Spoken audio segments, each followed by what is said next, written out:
دولة. اونچه که در مورد استکبار من امروز عرض میکنم عمر اقسم بالله امريكا يهود نتنياهو اريال شارون افضل الاف مرة من ابي بكر وعمر. كلب اريال شارون كلبه ليس اريال شارون. اريال شارون عنده كلب، ذلك الكلب افضل من ابي بكر وعمر.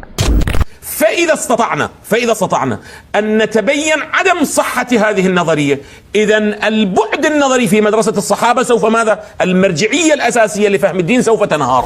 المرجعية الأساسية لفهم الدين سوف تنهار. وإذا انهارت كل المدرسة، مدرسة الصحابة سوف تنهار، لأنه فهمهم للدين قائم على أساس ماذا؟ نظرية عدالة الصحابة جميعا. فإذا استطعنا أن عدم صحة هذه النظرية، المرجعية الأساسية لفهم الدين سوف تنهار. المرجعية الأساسية لفهم الدين سوف تنهار. في هذا الزمان يأتيك بعض هؤلاء الجهلة يقولون ما هذا بس أنتم تطبون الجنة؟ فقط أنتم الشيعة تدخلون الجنة وبعدين عامة المسلمين في النار؟ إي نعم، عامة المسلمين في النار. يلا تكفير، مو تكبير، تكفير. إيه، تكفير أبو بكر في النار، تكفير عمر في النار، تكفير عائشة في النار، وهكذا تكفير المذاهب الأربعة في النار. واقع علي خير البشر ومن أبى فقد كفر. احنا نقول هذا الكلام. نعم، فالصحيح الحكم بطهارة جميع المخالفين للشيعة الاثني عشرية وإسلامهم ظاهرا بلا فرق في ذلك بين أهل الخلاف وبين غيرهم، وإن كان جميعهم في الحقيقة كافرين. هسه أنا شو بنظرك؟ أنا مسلم سني موحد لله سبحانه وتعالى، شو بنظرك؟ أنا كافر ولا كيف؟ كافر زنديق في نار جهنم وبئس المصير. لا، أشهد أن لا إله إلا الله وأشهد أن محمدا رسول الله. كافر زنديق ملعون إبليس أشرف منك وأطهر. الله يهديك يا شيخ أمير، الله يهديك يا رب. قال رسول الله صلى الله عليه وآله وسلم: يا علي، لو أن عبدا عبد الله 1000 سنة وقام 1000 سنة وأعطى 1000 سنة وصام 1000 سنة وزكى 1000 سنة واعتكف في الجبال لا يفعل شيء إلا يعبد الله، وجاء بغير ولايتك والبراء من أعدائك أبو بكر عمر عثمان عائشة والمقصرة، أكبه الله على منخريه في نار جهنم. ولهذا أنتم باوع الفضائيات. أنا أتحدى فضائية تستطيع أن تكفر باقي المسلمين من خلال النص القرآني، ولكنه أسأله يقول 1000 رواية أجيب لك أن من لا يعتقد بولاية أهل البيت فهو كافر أكبه الله على منخريه في نار جهنم. وهذا الذي يقوله المجلسي يقول من لا يقبل ولاية أهل البيت عليهم أفضل الصلاة والسلام مو فقط كافر مشرك مخلد في النار. كل سني وهابي، كل سني ابن تيمية، كل سني ناصبي، كل سني مأبون إلا أن يتشيع فترفع منه هذه الأبنة. كل سني ابن حرام بعقيدتنا. انا اقول لك يا وانت يا اخي السني يد بيد لا سلاح باليد. لا والله ما كذب عليك، انا انسان جئتكم بكتاب الانصاف. ما اصير شيعي غلط اقول لك انتم اخواننا واحبابنا. نعم، بالاجتماعيات بالعيشه بالجوره، نعم اسلم عليك اصلا ما عندي مشكله، اقول السلام عليكم بعد عائشه على الجبل ولا نزلت، ما عندي مشكله. لكن اتكلم كعقيده كفكر كتبنا تقول انتم ابناء حرام، انتم ابناء بغايه، انتم شياطين الارض، انتم شياطين الانس، انتم الشياطين، انتم ابليس يتعلم منكم، أنتم الوهابيون عندكم فقراء، أنتم أي نعم كلكم. أي شخص سني متبع السنة والجماعة، أي شخص ناصبي يجعل أبو بكر خليفة على علي، أي شخص نجس ناصبي يقول عائشة شريفة عرض رسول الله وهي امرأة مطلقة غير شريفة. فهذا كلام يشمل الكل.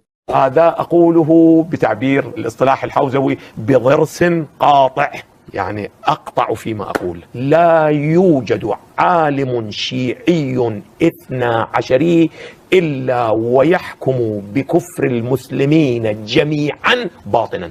نعم، يختلفون ظاهرا أيضا بحكم الكفار وبحكم المسلمين. بعضهم يقول حتى ظاهرا بحكم ماذا؟ الكفار، كصاحب الحدائق يقول محكومون بالكفر الدنيوي والنجاسة الدنيوية، فهم في حكم الكلاب والخنازير.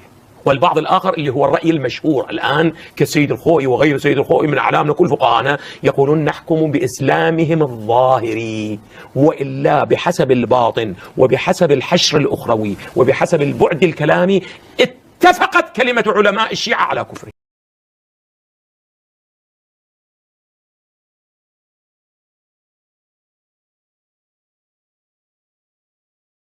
حزب الله هذا حينما كان يحارب إسرائيل وقفت أدافع عنه ضد المشايخ في المملكة عندكم في السعودية، كبار المشايخ الذين حذروا من هؤلاء وحذروا من فتنتهم وحذروا من تقيتهم وحذروا مما يبطنونه في أنفسهم. أنا وقفت أدافع عنهم، ويبدو أن هؤلاء المشايخ كانوا أكثر نضجا مني وأبصر بالأمور مني، وأنا أخذت الأمور على ظاهرها. أنا أريد أن أجمع المسلمين، أريد أن أقرب بين المسلمين، مسلمين بيحاربوا الصهاينة، كيف أقف مع الصهاينة؟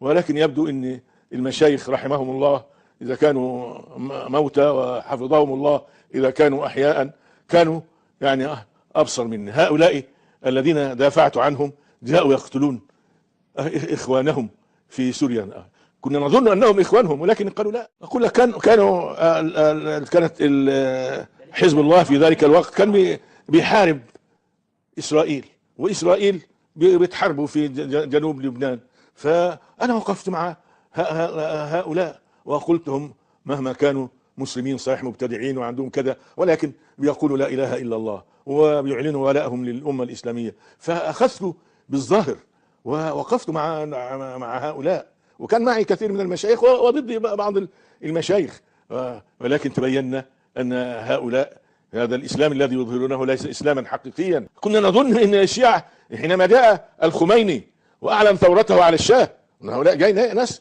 ضد الظلم، الشاه كان رجلا ظالما، فجاء هؤلاء يطردون الظالمين ويقيمون مكانهم العادلين. لابد أن نكون مع العدل ضد الظلم ومع الباطل ضد الحق، ولكن تبين لنا أن هؤلاء قوم مضللون يبطنون غير ما يظهرون، وفي أنفسهم ما لا يعرفه الناس وسيكشفه الزمن إن شاء الله. ما هو حكم السني عند الشيعة في القرن 21؟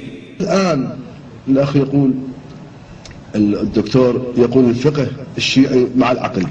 لحد الآن لحد هذه اللحظة روح اسأل من أي شيعي، من أي رجل دين شيعي، يقول له ما هو حكم الناصبي؟ يقول يجب قتله ونهب أموالهم، يجب قتله ونهب أموالهم. كل رجل دين الآن شيعي، هل هذا عقل؟ أي عاقل يقبل؟ ناصبي إنسان شريف.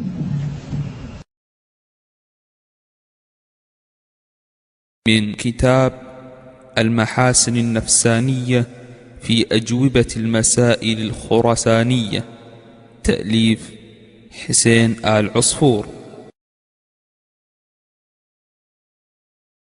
بل أخبارهم عليهم السلام تنادي بأن الناصب هو ما يقال له عندهم سنيا، ولا كلام في أن المراد بالناصبة فيه هم أهل التسنن، على أنك قد عرفت سابقا أنه ليس الناصب إلا عبارة عن التقديم على علي عليه السلام. أنا من العراق أبو محمد. تفضل أبو محمد. السؤال الأول، ما حكم من يترضى على عمر وأبي بكر وعثمان وعائشة وحفصة؟ ما حكمه عند أهل السنة؟ من يترضى من أهل السنة ومن يترضى من أهل الشيعة يعني. طبعا هي مسألة حكم الترضي هو عندنا احنا الشيعة، مو عند أتباع أبو بكر وعمر، لأن أتباع أبو بكر وعمر يرون أبو بكر وعمر من الصحابة، فاللي يترضى عليهم ما عندهم مشكلة وياه. أما المسألة هي شيعية هاي. فما حكم من يترضى على أبي بكر وعمر وعثمان وعائشة؟ كافر، مشرك، ملحد، زنديق، مستحق للعنة، وفي نار جهنم إذا كان في غير ظرف التقية.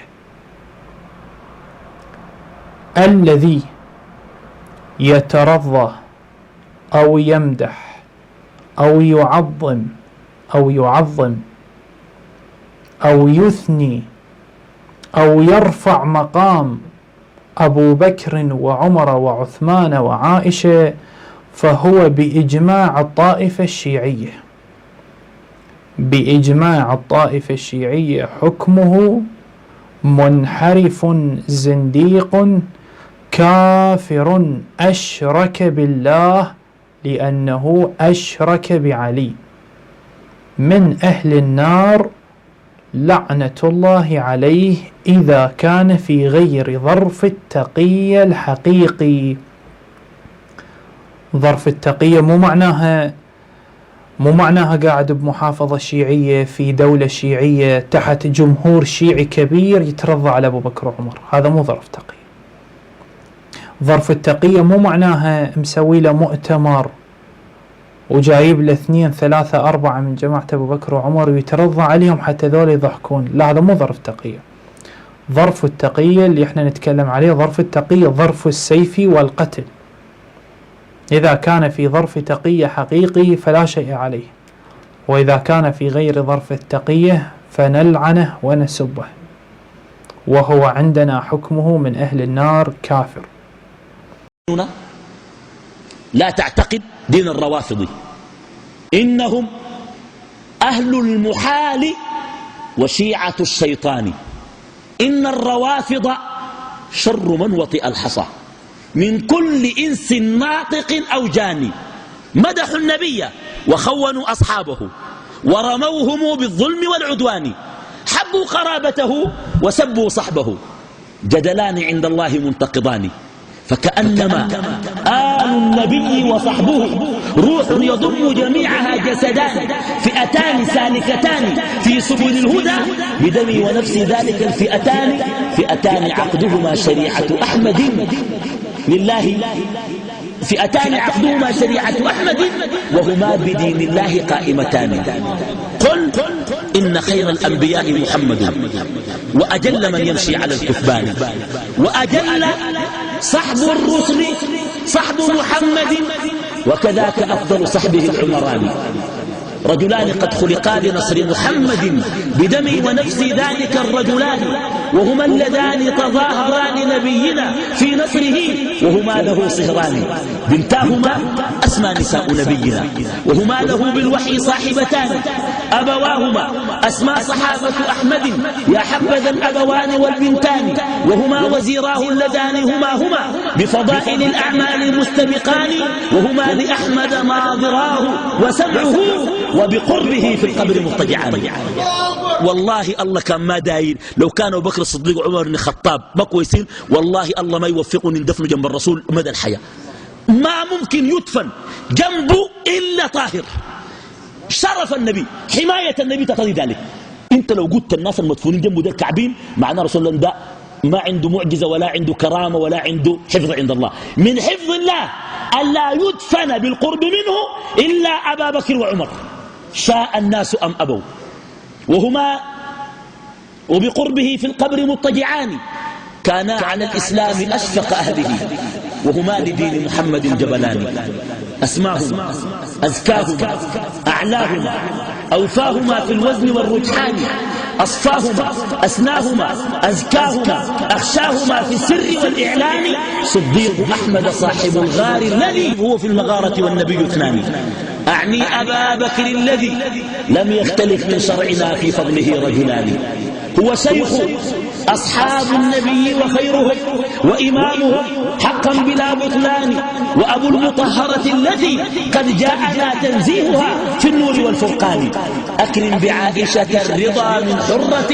بكر مطهرة الإزار حصان، أوليس والدها يصافي بعدها وهما بروح الله مؤتلفان، لما قضى صديق أحمد نحبه دفع الخلافة للإمام الثاني، أعني به الفاروق فرق عنوة بالسيف بين الكفر والإيمان، هو أظهر الإسلام بعد خفائه ومحى الظلام وباح بالكتمان، ومضى وخلى الأمر شورى بينهم في الأمر، فاجتمعوا على عثمان من كان يسهر ليلة في ركعة مترا فيكمل ختمة القرآن، ولي الخلافة صهر أحمد بعده، أعني علي العالم الرباني زوج البتول أخ الرسول وركنه ليث الحرور منازل الأقران، سبحان من جعل الخلافة رتبة وبنى الإمامة أيما بنيان واستخلف الأصحاب كي لا يدعي من بعد أحمد في النبوة ثاني. أكرم بفاطمة البتول وبعلها وبمن هما لمحمد السبطان غصنان أصلهما بروضة أحمد لله در الأصل والغصنان. أكرم بطلحة والزبير وسعدهم وسعيدهم وبعابد الرحمن وأبي عبيدة ذي الديانة والتقى وامدح جماعة بيعة الرضوان. قل خير قول في صحابة أحمد وامدح جميع. نسأل الله تعالى يتقبل منا وإياكم أجمعين.